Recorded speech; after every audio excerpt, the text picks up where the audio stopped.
Я не хочу произносить долгую речь, которую мы часто привыкли слышать везде и которая часто повторяется на бесчисленных конференциях, но я хотел бы выразить мнение всего чеченского народа перед Аллахом, Его посланником и всеми мусульманами мира словами: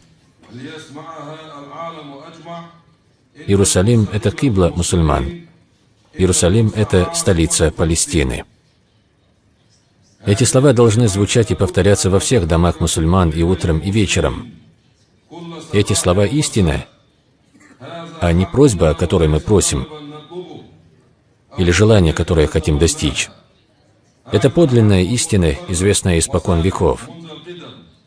И наше право на Палестину никогда не исчезало и не исчезнет. И пусть знает весь мир, что в сердце каждого мусульманина ключ из ключей Иерусалима. Если кто-либо захочет отнять у нас Иерусалим, то он сначала должен убить всех мусульман на земле, а это будет невозможным. И тот, кто гонится за невозможным, тот из числа лишенных ума. Никто из живущих не в силе изменить эту действительность, даже если весь мир будет стоять за ним. И попытки не прекратились и не прекратятся. Однако мы будем стоять на своем, как мы и обещали, пока не придет веление Аллаха. Наши отцы ушли, оставив хранение Иерусалима веренным для нас, аманатом для нас. И мы исполним свой долг. И мы не будем небрежны к нему. Не будут небрежны к нему и наши дети, и внуки. Мы не будем небрежны ни на день к аманату Аль-Фарука, Умар ибн Аль-Хаттаба и Салахуддина Аль-Аюби.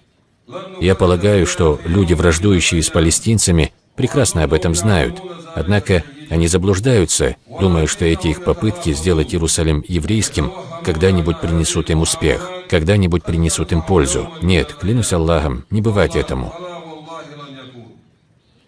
Эти их продолжительные попытки, которые часто повторяются, являются глупыми, ничтожными и противозаконными. Это не что иное, как провоцирование чувств всех мусульман.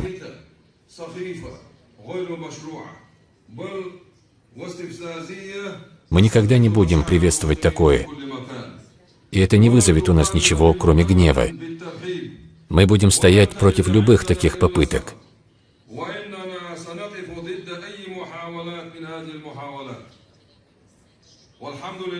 Хвала Аллаху! Мы находим разумных людей, правозащитников, последователей 3 мировых религий, которые признают право Палестины и палестинцев на Иерусалим. Мы предостерегаем от последствий подобного рода попыток, которые не способствуют налаживанию мира в этом районе.